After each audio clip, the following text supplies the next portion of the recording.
Praise the Lord. Amen to God, Lord.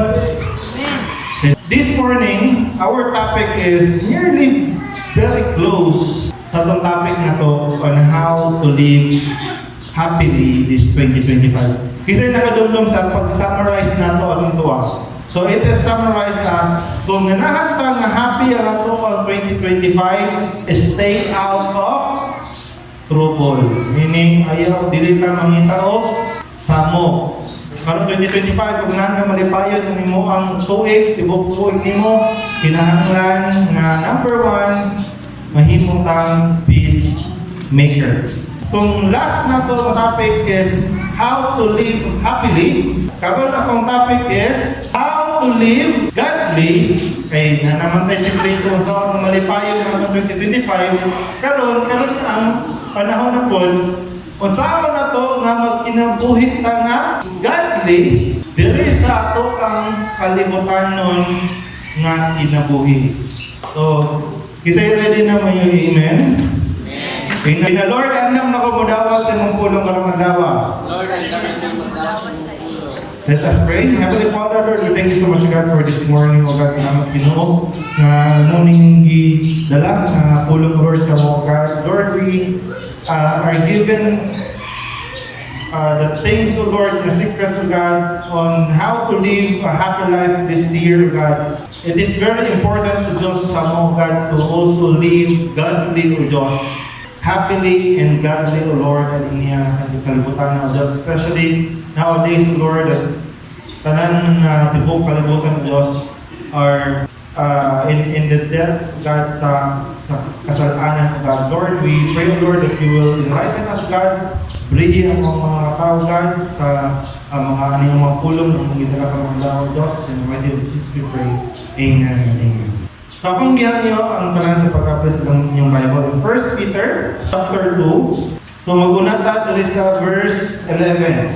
Dear friends, I warn you as a temporary residents and foreigners to keep away from worldly desires that wage war against your very soul. So, number one na to nga way on how to live godly in this worldly lives or yung worldly nga kalibutan is number one, abstain from sinful desire. Or, ano pa na version, keep away from worldly desires.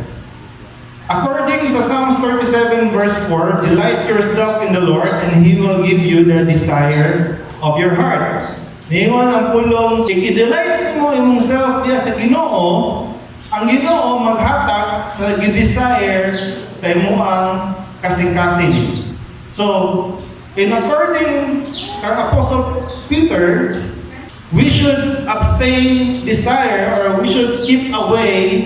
Nag-iwan siya niyang sulat niya para sa iyang mga friends from evil desire or sinful desire. Why? It is because ang desire maayo. Naay daw ka klase ng desire. Naay maayo ng desire and naapoy sinful na desire. But if ang desire mahimo siyang sinful, what will happen is, kung saan ko'y nahitabo sa verse 7, which wage war against your very soul. Keep away from worldly desire. Kaya nga naman, kung magpadukol ta diha ang akong mga worldly or mga sinful desires, kung saan nahitabo, it will wage war against your very soul. Pangutana, kung saan mo nagpasabot anong wage war against your soul?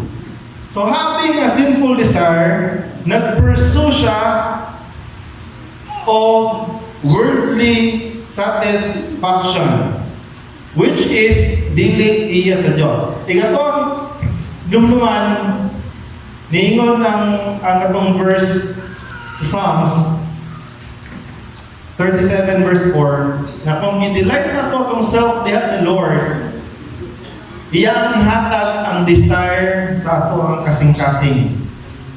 Pero if dili na to i-delight atong self ni Lord, and instead dito worldly desire, ang ato ang soul o ato ang kalagigsoon, maninguha na sila o satisfaction sa gawas. When ang desire na to naninguha sa mga butang na adito sa gawas, sa world, ang ato ang kalag mag-crave na siya. Same gyapon sa itong topic na to last time, dapat iyon ang Bible, dapat kung mahimot ang mga Kristohanon, dapat nag-crave, buratag baby nga nag-crave ta og spiritual milk. Pero ang mga tao nga na ay worldly desire, lahi ko na ginag-crave sa ila ang kalag. Lahi ko na ginag-crave sa ila ang soul. Ang ginag-crave pa na nila is satisfaction. Kung sa may ma-offer sa kalibutan, mo may gusto nila nga masatisfy sila pinaagi sa kung sa may makita nila diha sa kalibutan. Now, sinful desire or ang worldly desire is mura na siya o droga igsoon. Mura siya drugs. Nga at first, dili okay lang tayo, tikim-tikim lang, tilaw-tilaw lang. Then later on, ang imuang lawas na mismo mooy mangita, mag-crave. Feeling na nimo nga naanay dakong panginahanglanon kung dili nimo mabalikan ang imuang pag-drugs. Sino na sa itong addiction? Bisin mo sa klaseng addiction. May addiction sa sigarilyo, may addiction sa pag-inom, may addiction sa cellphone. Hindi ka mabuhi sa may cellphone. Nang wala na kang cellphone o sa kalo, wala na kang mamatay. Napaya na, dili ng cellphone. Maski pag na kay cellphone, pero wala kay wifi, wala kay mabuang. No? Wala kay internet, wala kay mabuang. Wala. Addiction na to sa ato ang mga gina-idolize na mga tao. If you let this kind of desire sa ato ang kinabuhi, soon you will start to crave these things in order for your soul to be satisfied. Kung naaday kay desire di ay nga naninguha sa kalibutan, ang imuang kalag, maninguha na sila nga masatisfy dito sa gawas. Una nga, ang uban ng mga nagikan sa kalibutanon nga kalipay, pag-abot nila sa simbahan, mag-board na sila. Maboring na sila nga, sa tuloy niya, oy, sige naman, paminaw, wali, sige naman tao, kanta-kanta, wala eh, wala yung happy-happy niya, may tagay-tagay niya. No? If I remember correctly, naay usa ka, dili siya anak, pero anak-anak lang, murag i-adapt lang ba? Karon naanda nila, nasa ila ang simbahan, ang ila ang ref dito, naagi mga ilimnon. Simbahan na, ang ila ang ref sa simbahan ay mga ilimnon. Iguman o simba, ang ila ang mga musician o ila ang mga worship team nila, magdungan na sila dito sa kitchen, mag-inom na sila dito. Pero ang ila ang system is dili lang lang ginawa pagkahubog. Mag-inom dito. Karon kanina patanon, nakapil ni siya o camping. Pag mo sa camping, munta na siya na sigurado yun mo nga sa inyo ang simbahan, di yun mo mo inom. So dili lagi. Sure yun mo nga di yun mo inom, dili lagi. Sa pagkatawad ako mo sa iyong rin. Eh di siya matuo ba nga naday mga Kristohanon, nga dili yun mo inom.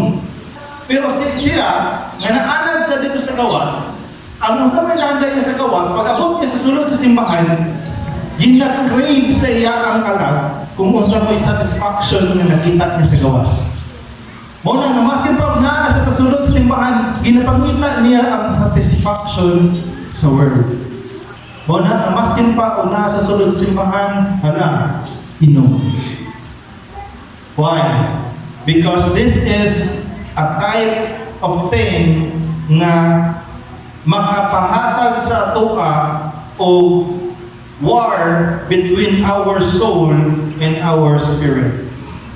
Kung ang Espiritu sa Diyos nasa imo, pero ang imong kalag, ginag-crave nimo is worldly things, then diha magsugod ang panagsuki. Diha sugod ang panag-away. Nga makakaingon ka, the spirit is willing, but the flesh is weak. Ang flesh nimo, dili lang na siya nga imo aran yun ang lawas. Kaya ang lawas na to is wala yun na siya umoy. Kung wala na yung kalag. Diba? Kung ano lang ta, abog lang ta ang ibulma. Kung wala ka batay kalas o wala ihatagan o gininhawa sa Diyos, wala ipulos ng lawas. Ang flesh, dili na siya mo'y huyang. Ang huyang is ang imuang soul. So ang spirit o ang soul, mag-away na siya. Muna siya mag-wage of war na tumanon ba nimo ang imuang satisfaction na gusto nimo mabatian o dito ka mohimo sa imong desire sa pag-delight diha sa tungguin Diyos. So number 1 sa to, abstain sinful desire, or sa lain term pa, keep away from worldly desire. Number 2, continue to do good deeds and glorify God in this world. So in verse 12, nag-ingon sa 1 Peter yapon, live in such good lives among the pagans. Stop that. Ano bang ibutang dali ka pagans? Live such good lives among the pagans. Anong pagans may ibutang dihan? Tignan mo ita in version diya na nakabutang dali sa kuha sa NLT na version. Verse 12, be careful to live properly among your unbelieving neighbors. So there is an NLT na ko, unbelieving neighbors. Pero there is a part, pagans ang iyang tawag. So sa padayon, though they are accused you for doing wrong, they may see your good deeds and glorify God on the day He visits us. So, what we are living in these days is moderno na kalibutan. But we can also say na kaniya kalibutan na tumipuyan karon is a pagan world. Pagan are people who worship many gods. And as of the moment, people nowadays are worshiping many gods. Basin kinsa na lang ato ang gisamba. Lain-lain nga gods. Naiuban ang ilang Diyos sila nang isayo-sayo. Naiuban ang ilang Diyos sila nang mahirap o panyo. E nagtuo silang maayo sila pinagi at panyo. Naiuban nga, gihimo na nilang Diyos ang ilaang mga cellphone. Ang uban nga gihimo na nilang Diyos ang ilaang mga idol. You can see people worship people, and there are denomination na gitawag nila o Deism. So ang Deism is grupo nila sa mga tao na nag-worship sa usa ka singer. As in naagis na yung denomination kung mura na sa simbahan. Na ang ilaang i-worship tao, buhi, o dilit na minsan yung nahibong miracle, singer na siya. Pero kung ang iyang mga denomination, piling nila, kanina singer, usa ka Diyos or Diyosa. Deism is a people who worship Beyonce. Singer na siya, buhay pa na siya, wak pa na siya din asin din sa langit, wak pa po na siya namatay, nabuhay na tulungan lang. Pero, grabe kayo sa worship ni Beyonce. To the point nga, kung mag-concert si Beyonce, attend tanan niya ang denomination. Sabihan na, umiyon na si Beyonce, ya mag-concert ko sa Philippines, manglap ka na sa tanan sa Philippines. Kaya po attend. So that is one term of pagan na belief.